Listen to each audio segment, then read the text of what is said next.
Okay, welcome to geometry. This is Unit 1, Section 3, and this is about measuring length and angles. So our objectives today is we're going to be able to identify a midpoint or bisector of a line segment or angles. We will apply the ruler postulate and the segment addition postulate to calculate lengths of line segments, and we will do the same thing with the protractor postulate and the angle addition postulate to calculate angle measures. Okay, so let's go ahead and talk about this ruler postulate real quick. And what that says is that the distance between any 2 points can be measured by finding the absolute value of the difference of the coordinates representing the points. Yuck. Okay. Basically what they're saying is, how do you find the distance of PQ given that you have a number line or a ruler, okay? So PQ, that distance can be found a number of ways. If I wanted to find the length of PQ, then what I would do is I would look to see, okay, it has points at 35 and at 15. Now we kind of already know that the distance between those is 20. But how do you get that? And the way that you get that is you could do the absolute value of 35 minus 15, okay? And that's going to give you a value of the absolute value of 20, okay, which is just 20. Okay, remember when you take the absolute value, it's always positive. Now you could go either from the right side to the left. I usually do right minus left, but you could go the other way, okay? And I could say that PQ is the same thing as saying the absolute value of 15 minus 35. Okay, it doesn't matter how you do that, it's just you have to make the numbers positive. So as a result, you get that this is the absolute value of negative 20, okay, which is just going to give you a value of 20. Okay, we could do the same thing over here for the points of K, M. Okay, and you go, okay, well, what's the distance between K and M, all right, given that ruler? I've got a point at 8 and a point at 19, so if I wanted to find KM, then all I would do is take the absolute value and say, okay, I'm going to take 19 minus 8, or you could do 8 minus 19, doesn't matter. And that's going to give you the absolute value of 11, and the absolute value of 11 is just 11. Okay, so you can easily do that, but it really depends on the unit of measure that you're talking about in order for you to find the distance, okay? Now, something we talked about in class the other day was the segment addition postulate, okay? And what this means is that if L is between K and M, so here's K and M, L is in between, then we can say that the distance of KL plus the distance of LM is going to give us the total distance of KM. So segment addition postulate, in layman's terms, that just means add the smaller segments. Add the small segments to get a big segment. To get a big segment. Okay?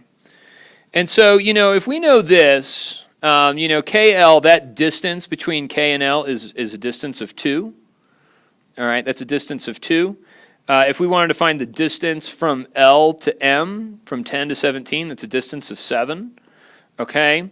And so if we wanted to find the whole length, from K to M, all right, that distance is 2 plus 7. That's a distance of 9, okay?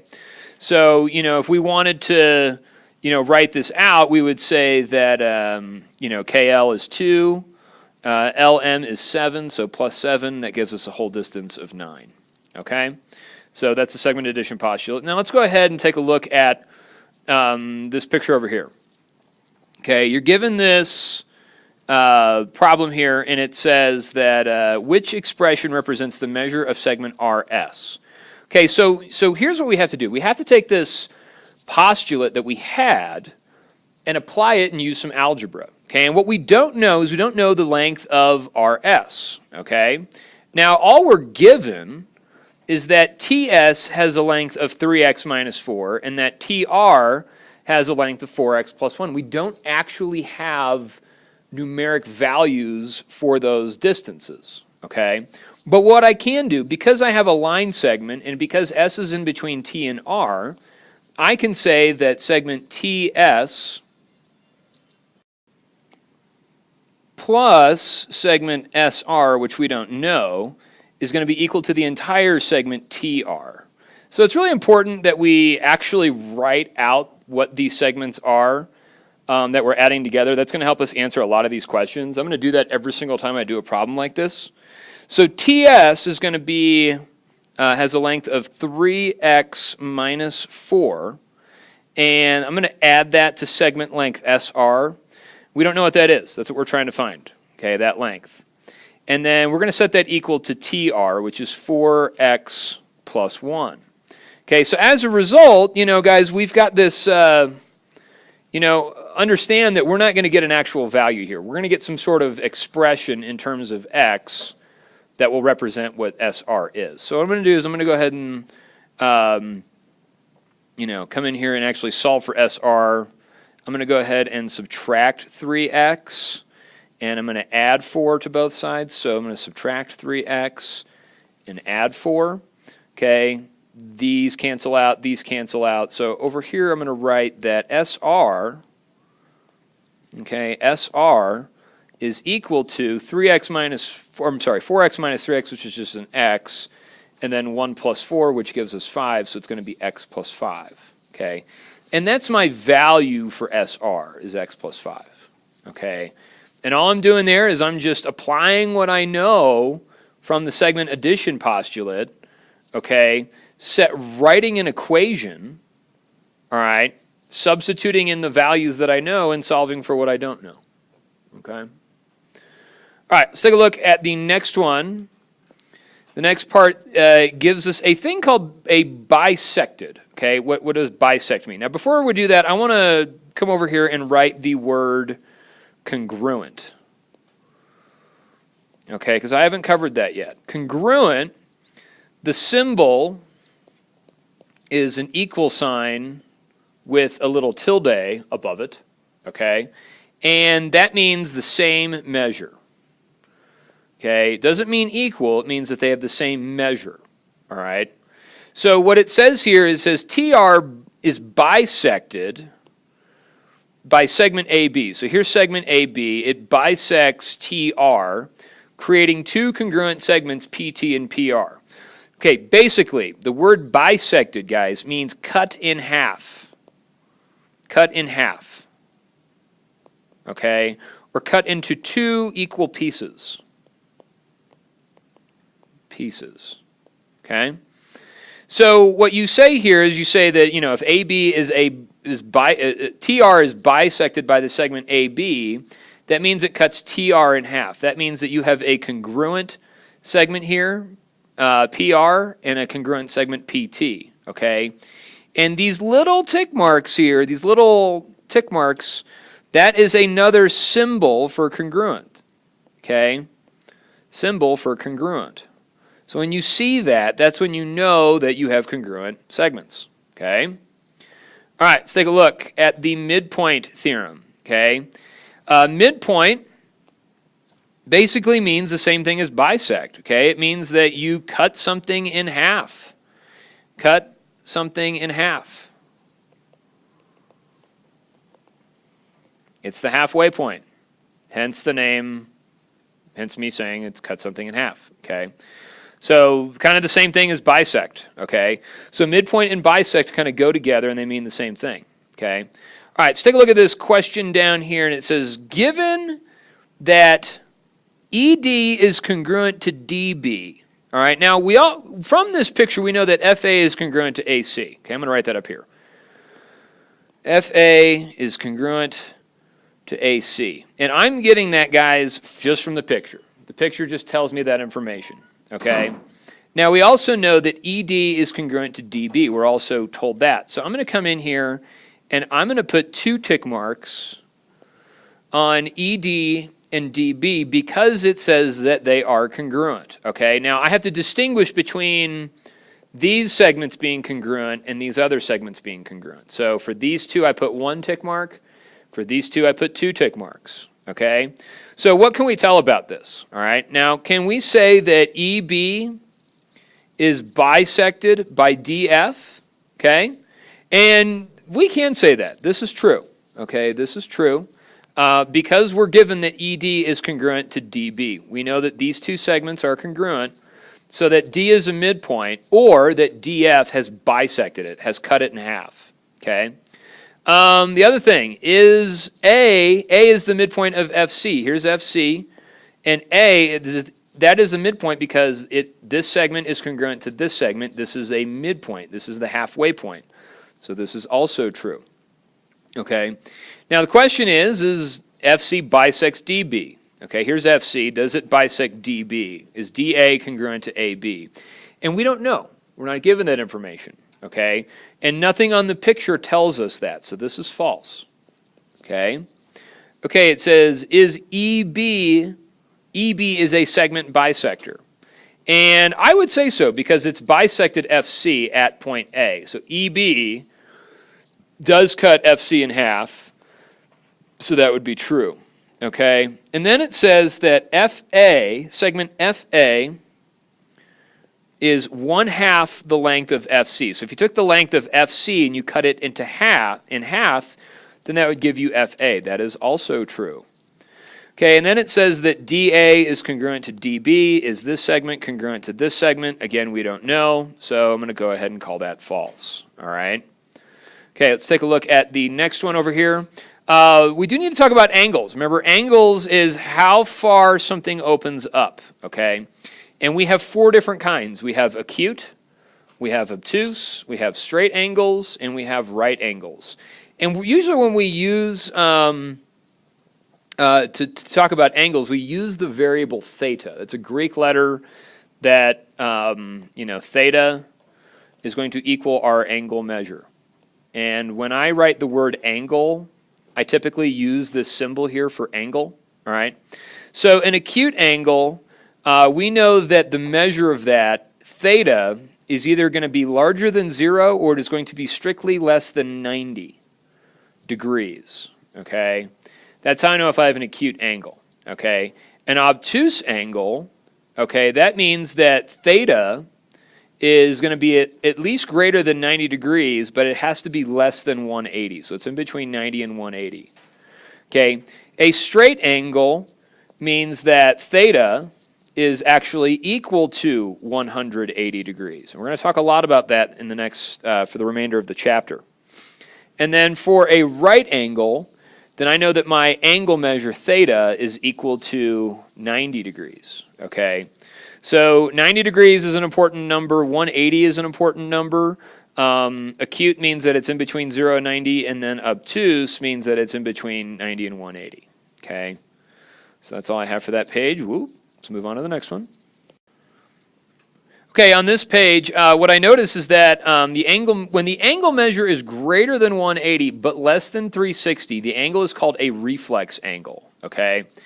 And that's that angle here that opens up the other way, okay? Typically, and that's your reflex angle, okay? This is your normal angle, okay? I don't really think it's called the normal angle, that's just what I call it. But the reflex angle is the other angle that's created, okay, on the outside. All right, and so the other thing I want to talk about is this term called adjacent angles. Adjacent means next to, okay? Okay, they touch, all right? Now, what they, that's just, in layman's terms, if we were to actually have an actual definition, okay, that means that they share a common vertex H, and they have a common ray that don't overlap, okay? So you have these two angles here. You have angle JHK here, all right? That's that angle. And then you have angle GHK, all right? Notice that they share, okay, that they share a common side. Okay, that's what we mean by adjacent angles, angles that are just next to each other, okay? All right. Now, we also talked about last week, we talked about the angle addition postulate. That's when you add, okay, remember this is when you add two angles, two small angles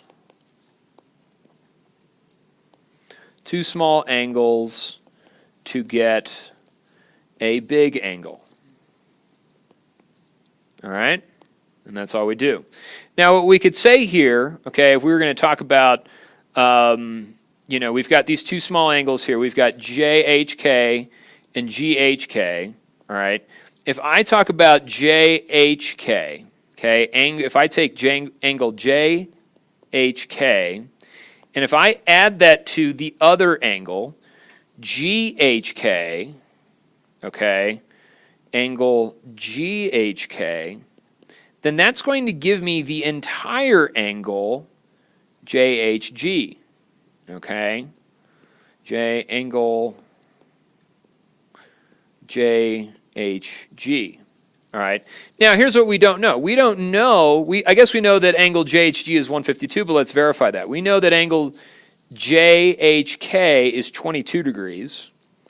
Okay, if I add that to angle GHK, which is 130 degrees, okay, then that's going to give me a total of, what is that, 152? 152 degrees, okay? So I can add the two smaller angles to give me the big angle. So this whole angle here is 152 degrees, okay? And I'm just getting that by taking a look at, what those angles are and adding the smaller ones to get the bigger one. So it was also brought up to my attention, it says, what does this little m mean? And that was a great question. The little m just means the word measure, okay? You're really supposed to use it when you're talking about, whether the measure of something equals something else. It's kind of a formality and kind of, I find it reasonably unnecessary, but that's me. I'm just trying to understand what's going on. So why do some have m before it and some don't? It kind of just, if you're talking, they use the word measure when they use an equal sign. Okay? They will say, when they use the term congruent means the same measure, so you'll kind of see like a difference in between the two, but it's kind of, I'm not going to be too crazy about it, but Edgenuity might, who knows? We'll work through it. Okay. It wants to know which expression represents the measure of angle AED. So here I'm going to highlight AED in red. Okay. And it says that if the measure of angle AED is 132 degrees, so if the whole thing is 132 degrees, okay, it says, what is the measure of the smallest angle in the diagram? Okay, and that's kind of a weird question. So here's what we've got, okay? What they've done is we've gone ahead and we've added together all these little angles, okay? We've taken angle AEC, added CEB, and then take BED, add those together, and that's going to give us 132, okay? So what I want to do, it wants to know what is the degree measure of the smallest angle. Now, it's either going to be BED or AEC. I don't really know, okay? So what we're going to do is we're going to figure out what all those are, all right? Now, my angle AEC is going to equal 3x plus 4, okay? And I'm going to take a look at angle CEB, and that's going to be 5x. And then for angle BED, that's going to be 2x plus 8. Now, in order for me to figure out which one of these is the smallest, I just need to figure out what x is, okay? So what I can do is I can say, let's go ahead and combine our like terms here and actually solve this for x. So I'm going to do 3x, 5x is 8x, 2x is 10x. So I get 10x plus 4 and 8 added together is 12, is equal to 132, okay? If I subtract 12 from both sides, then I get that 10x is equal to 120. If I divide both sides by 10, then I get that x is equal to 12. Okay, so I've used this equation, I've solved for x. Now I'm going to plug those back in over here to see which is the smallest. Now x is equal to 12. So I'm going to go ahead and write that this is 3 times 12 plus 4, which is going to give me, what is that, 36 plus 4, which gives me 40 degrees. okay? In the next one, if I plug that in, that's just going to give me 5 times 12, which is just going to give me 60 degrees. Okay, that one doesn't work. Then let's try this over here. If I do 2 times 12 plus 8, then that's going to give me 24 plus 8, which is going to give me 32. Okay, so this number here is the smallest. Okay, is the smallest. So my smallest angle, is angle BED. Okay, kind of a weird way to ask that question, but, you know, I'm a weird dude, so, you know, just get used to it. All right, let's take a look at this last one. On this page, it says, in the diagram below, it says that angle DAB, okay, and DAC are adjacent angles, okay? So what that tells me is that the segment addition, or the angle addition postulate here applies. So I'm just going to write that down. I'm going to say that angle DAB, okay, if I take that angle, add it to angle DAC, okay, that's going to give me the entire angle, which is BAC. Okay? So then it says, if the measure of angle DAC is 25, what is DAB in degrees? Okay? And then what is the measure of angle BAC, the total measure? Okay, so all it tells me here is the measure of angle DAC is 25 degrees. So I know that this is 25 degrees. Okay? So what I know is that DAC is 25 degrees. It is also labeled as x minus 20 degrees. So over here I'm going to write this. I'm going to say that angle DAC, or I'm going to say that 25 is equal to x minus 20. Okay? So then if I add 20 to both sides, okay, then I get that 45 is equal to x, okay? So as a result, that's what I know that, okay? And that's just given to me from here, okay? And so I said angle DAC is 25 degrees, all right? I labeled it. It's also x minus 20. So I set these two things equal to each other because they represent the same thing, okay? Now, then it says, what's DAB in degrees? Okay, so DAB, so angle DAB is equal to 2x minus 10. All right? Now, I know what x is. X is 45. So I can plug that in for x down here, and I know that angle DAB is equal to 2 times 45 minus 10. And that gives me 90 minus 10, which gives me 80 degrees. Okay? So I know that angle DAB is equal to 80 degrees. I also know that the measure of DAC is 25 degrees. So I can take those values and I can plug them in here, and I could say that this is 80 degrees plus 25 degrees. And if I add those together, that's going to give me 105 degrees. Okay, so I know I can then conclude that angle BAC is equal to 105 degrees. Okay? All right, for the last page, we do want to talk about what an angle bisector is. So an angle bisector is the same thing as a segment bisector. An angle bisector cuts an angle into two equal pieces. Okay?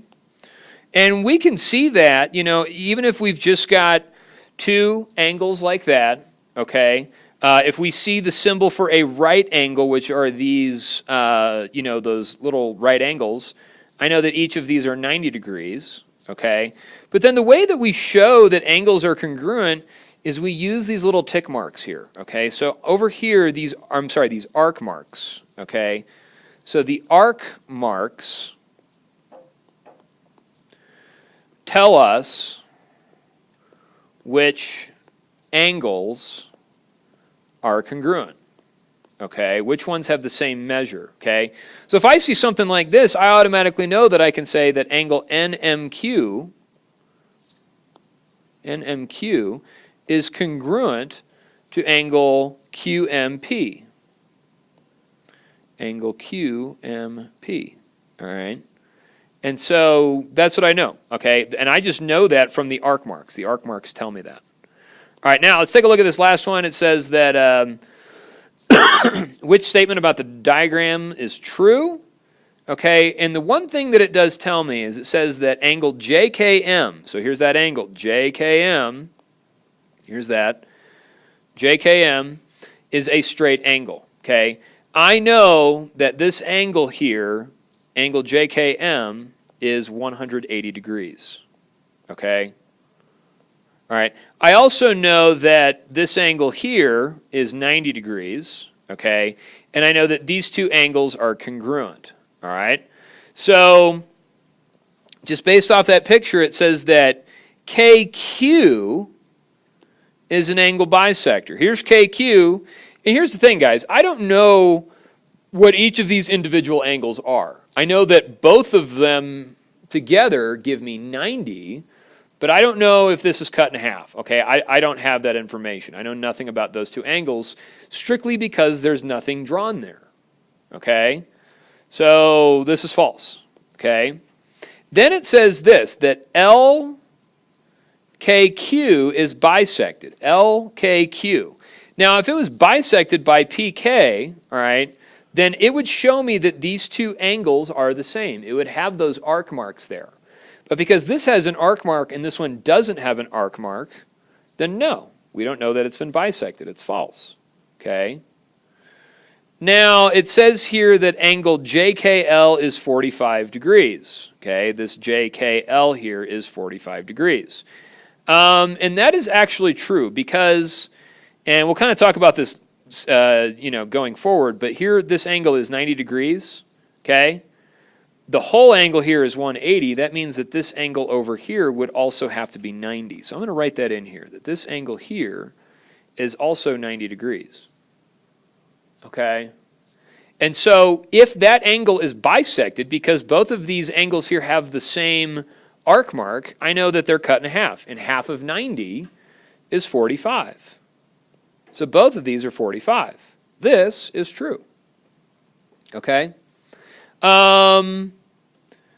Let's take a look down here. It says the measure of MKQ, and PKQ is equal to PKM. Yes, these two small angles add up to make the big angle. This is true. Okay, that's the angle addition postulate. All right. And it also asks, is PK an angle bisector? Well, yeah, because I know that this angle over here, okay, is 90 degrees. Okay, this is a 90-degree angle. Okay, if this angle here is 90 degrees and this angle here is 90 degrees, they add up to 180. Okay, because they are the same, PK actually cuts that entire angle in half. This is also true. Okay, the last one, JKL is congruent to QKM. And honestly, we can't make that assessment because we don't know what these two angles are. Okay, we don't know if they're the same. All right, I know that this whole thing is 90 and this whole thing is 90, but I don't know if these two angles are the same. All right, so this one we cannot tell. This one's false. Okay. All right, that's it for section 3. Hopefully it makes some sense to you, and we'll see you in a bit. Bye.